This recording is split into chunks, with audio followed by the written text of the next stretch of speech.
e fala também sobre Caleri. O que há de verdade na especulação de que o tricolor está renovando o contrato do centroavante argentino. Quero também fazer uma comparação entre Vitor Roque e Rian Francisco, centroavantes de Palmeiras e São Paulo. Já Carlo Ancelotti será o treinador mais bem pago entre todas as seleções do mundo. As últimas do mercado, bastidores, finanças e muito mais. Fala aí pessoal, sou Jorge Nicola, bem-vindos a mais um vídeo do canal, sempre bom ter vocês por aqui, sem perder tempo, pedir para deixar like, se inscrever no canal e ativar as notificações. Quero falar agora sobre Carlo Ancelotti, fui o primeiro a contar nas minhas redes sociais que o técnico italiano havia chegado a um acordo com a seleção brasileira na semana passada.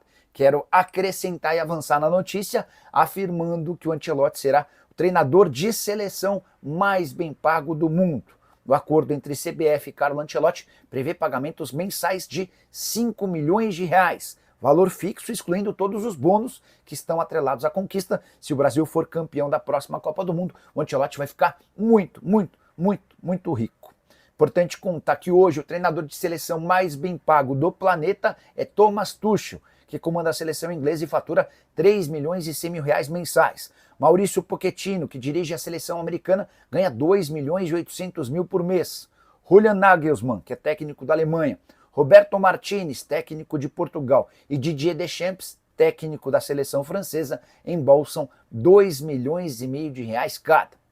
Fazendo a observação de que a CBF é uma empresa que fatura 2 bilhões, ou prevê o faturamento de 2 bilhões para essa temporada, não serão os 5 milhões de reais do técnico Carlo Ancelotti que causarão problema. Queria saber a sua opinião sobre a escolha do técnico italiano do Real Madrid. Você tinha outra opção? Gosta do nome? Já usa o espaço para comentário e registra o que você pensa. Combinado? Hora de falar sobre o Palmeiras com uma comparação frustrante. Vitor Roque, contratado como o reforço mais caro do futebol brasileiro em todos os tempos, negociação de 155 milhões de reais, já tem 11 partidas pelo Verdão sem qualquer gol. Foram 715 minutos em campo, 8 jogos como titular, 3 na condição de reserva. Além desses 155 milhões investidos juntos ao Barcelona, ainda há o salário na casa dos 2 milhões de reais por mês. A comparação é com o Rian Francisco, centroavante recém-promovido da base no São Paulo. Salário de 45 mil reais mensais. Custo muito próximo do zero, afinal de contas o São Paulo pegou esse menino das categorias de base em Cotia. Pois saibam que o Rian Francisco, na atual temporada, em apenas 7 jogos pelo time profissional, já conta com 2 gols marcados, um contra o Ceará, que garantiu o empate no Castelão, outro contra a Portuguesa, que garantiu a vitória diante da Lusa no Campeonato Paulista. Com uma observação ainda mais importante, o Rian Francisco marcou 2 gols em apenas 173 minutos em campo. Ele tem sido muito mais reserva do que titular, foi titular em apenas 2 oportunidades na atual temporada, jogou outras 5 partidas entrando na reta final dos jogos. Ou seja, Rian Francisco em 7 jogos e 173 minutos marcou 2 gols, o Vitor Roque em 11 partidas e 715 minutos ainda não conseguiu balançar as redes. Importante destacar que o Vitor Roque tem enorme potencial e eu ainda acho que vai dar a volta por cima, mas precisamos registrar que o início do centroavante é dos piores, ele não tem conseguido ser efetivo e a pergunta que eu quero deixar para você é: Vitor Roque vai dar certo no Palmeiras? O investimento foi acertado? Vou dar minha opinião, ainda acho que é possível ver o Vitor Roque de outros tempos, mas tem muita gente que começou a duvidar. Bora falar agora sobre o São Paulo para repercutir uma informação que bombou entre torcedores do Tricolor nas últimas horas. A notícia de que Caleri estaria renovando o seu contrato irritou muitos são paulinos. O questionamento foi o seguinte: como é que o São Paulo vai renovar o contrato de alguém que está machucado e que antes da lesão não vinha entregando gols e boas performances? Levei a pergunta para o presidente Júlio Casares. E aí, Júlio, vocês estão renovando o contrato do Caleri mesmo? Caleri, que está machucado, só volta em 2026, mais ou menos no início do ano, e tem contrato com o Tricolor até o fim da temporada que vem. Resposta do Júlio foi de que não há nenhuma negociação em andamento, ele não tem a mínima ideia de como é que esse boato surgiu nas redes sociais nas últimas horas. Não se discute essa possibilidade, São Paulo vai esperar pela recuperação do Caleri e quando ele estiver ok, vai entender em que condição ele volta para debater uma renovação do contrato do centroavante. Repito, contrato do Caleri se encerra em dezembro do ano que vem. a partir de julho de 2026 ele pode assinar um pré-contrato para deixar o tricolor sem custos. Só para arrematar em relação ao São Paulo, o balanço do tricolor mostrou que a maior receita da história foi obtida na temporada passada, 731 milhões de reais, mas o rombo foi de quase 300 milhões de reais. Entre receitas e despesas, o São Paulo ficou no vermelho em 289 milhões. Já a dívida total do São Paulo se aproximou de 1 bilhão de reais. E aqui uma curiosidade, o setor que mais garantiu dinheiro na temporada passada foi o departamento de marketing, com 234 milhões de reais. O marketing do São Paulo faturou mais do que 2 vezes em relação à venda de atletas. O São Paulo conseguiu apenas 93 milhões de reais em 2024 com transferências de jogadores. Boa noite, Nicola. Você tem convicção de que o Zubeldia fica para 2026? Não, não tenho não. Mas vai ficando. Sou contra a diretoria do São Paulo renovar o contrato do Calleri para 2027. Quem garante que até lá ele vai dar muito fruto? Alexander Vieira trouxe o assunto lá. Vamos lá, vamos tentar repercutir essa informação para ver se é verdade. Eu cheguei a ver no Bola VIP, mas como eu não consegui confirmar, eu não levei essa história adiante. Deixa eu mandar uma mensagem vou mandar para o presidente do São Paulo. Júlio, boa noite. Tudo em ordem por aí? Está afirmando que o Calleri escreveu errado, teve seu contrato renovado.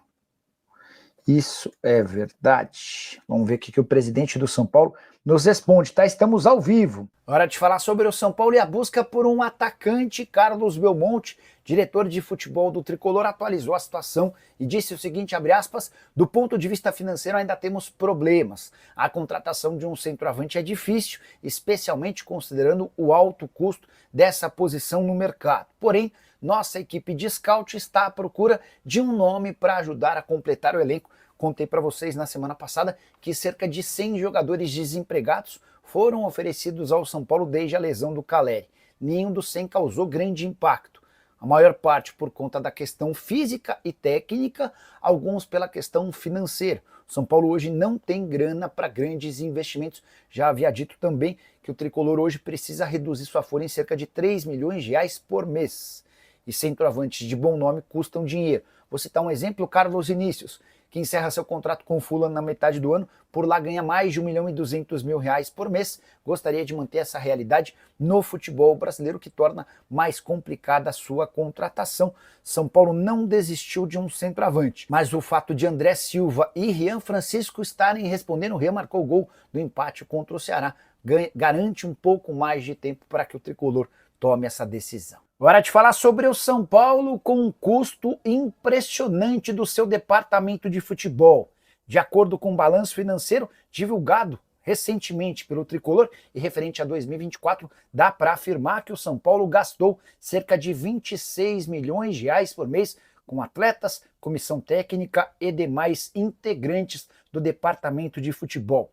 O custo, com salários, direitos de imagem e encargos, foi de 338 milhões de reais. Você divide por 13, os 12 meses mais o 13º, e chega a esse impressionante valor de 26 milhões de reais por mês. Uma das folhas salariais mais altas do futebol brasileiro. Importante contar também que o Tricolor teve prejuízo com seu departamento de futebol profissional e base.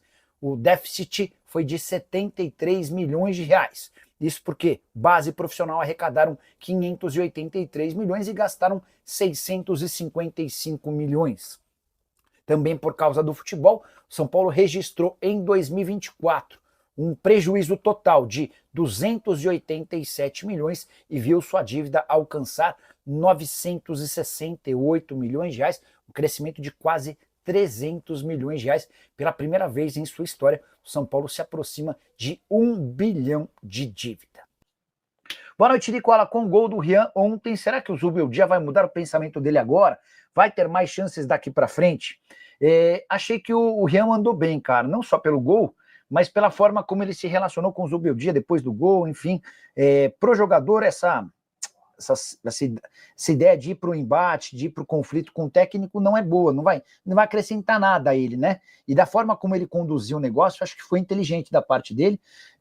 Imagino que o Rian mereça mais oportunidades, mereça mais minutos. Hoje, não sei se foi o Leandro, não, foi o Edson, que é membro do canal, daqui a pouco ele vai mandar mensagem certamente. Ele até me mandou uma comparação dos jogos e gols do Vitor Roque, contratado por 155 milhões de reais pelo Palmeiras, e do Rian Francisco, que veio da base e é olhado com desconfiança pelo técnico. O Rian tem muito menos minutos e 2 gols marcados. Vitor Roque ainda não conseguiu balançar as redes com a camisa alviverde, tá bom?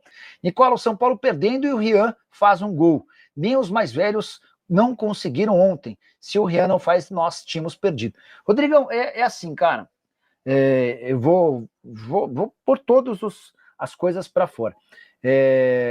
O Zubeldia não gosta do Rian Francisco. E os motivos não são ligados ao pessoa, ao atleta. Ele acha que o Rian é baixo, tem pouca estatura, se movimenta mal, mas o tempo o tempo não, né? O desempenho contradiz o Zubeldia, porque o Rian Francisco jogou muito pouco nesse ano como profissional. E já meteu 2 gols, meteu gol contra a Portuguesa, jogando 5 minutos, gol da vitória. O jogo estava terminando empatado, estava no Pacaembu torcendo para a Lusa, quando o Rian recebe uma bola na frente e cava em cima do goleiro e marca o gol da vitória por 2-1, e meteu o gol de ontem que impediu a derrota do São Paulo. Então, o Zubeldia pode achar o que quiser dele, mas o cara mostra dentro de campo que mesmo com baixa estatura, mesmo sem tantos movimentos, ele é eficiente. E até por conta da lesão do Caleri e da necessidade de revezar o André Silva, o Rian Francisco merece mais oportunidades, tá? Pedindo novidades sobre Marinacci e São Paulo, Luiz, o prazo segue sendo aquele da metade do ano, tá? São muitas burocracias e coisas que precisam ser resolvidas, só para vocês entenderem. É inédito esse modelo de negociação no Brasil que está sendo fechado entre o Marinacci e o São Paulo, né? Então, até o modus operandi é novo, os caras precisam entender quais são as nomenclaturas que vão ser usadas, para não se criar a ideia de que está se fazendo um clube novo, para que o conselheiro do São Paulo entenda o modus operandi da negociação. Enfim, tem muita coisa que precisa ser alinhada, mas o acordo está estabelecido para metade do ano. O Nicola, procede Lautaro Dias no São Paulo. Vou até pegar a sua pergunta e vou printar, tá? Para mandar para um dos representantes dele. Na semana passada, o Lautaro é representado pela OTB Esportes. Não foi na semana passada, coisa de uns 15 dias atrás, especularam sobre a possibilidade de o Lautaro sair do Cruzeiro. E aí a pessoa disse que não, que o Lautaro estava se recuperando de contusão e que ficaria. O São Paulo está atrás de atacante, especialmente por conta da lesão do Caleri, mas não dá para imaginar reforços de peso ou que custem caro. Como o Cruzeiro vai passar por uma reformulação, acho que não custa nada a gente ir atrás. Quer ver? Ó? Peraí. Boa noite. Tudo em ordem por aí? Tem tem alguma chance? Mandei aqui, tá? Assim que tiver essa resposta, já conto para vocês. Eu gosto assim, quando vocês mandam perguntas que vão gerar respostas que podem ser importantes para a gente deixar vocês a par de tudo. Família, ficamos aqui com aquele giro de notícias do maior clube do Brasil. A gente tá falando realmente do São Paulo. Se você gostou do conteúdo, chega aqui deixando aquela moral, deixando aquele like maroto e se inscrevendo no canal. Ativa também o sininho das notificações para ficar por dentro de todas as atualizações que a gente soltar aqui no YouTube referente ao maior clube brasileiro. Claro que a gente tá falando do São Paulo. Então, dá essa moral pra gente aí, rapaziada. Um grande abraço no seu coração. Até o próximo vídeo. Aqui mais vamos que vamos.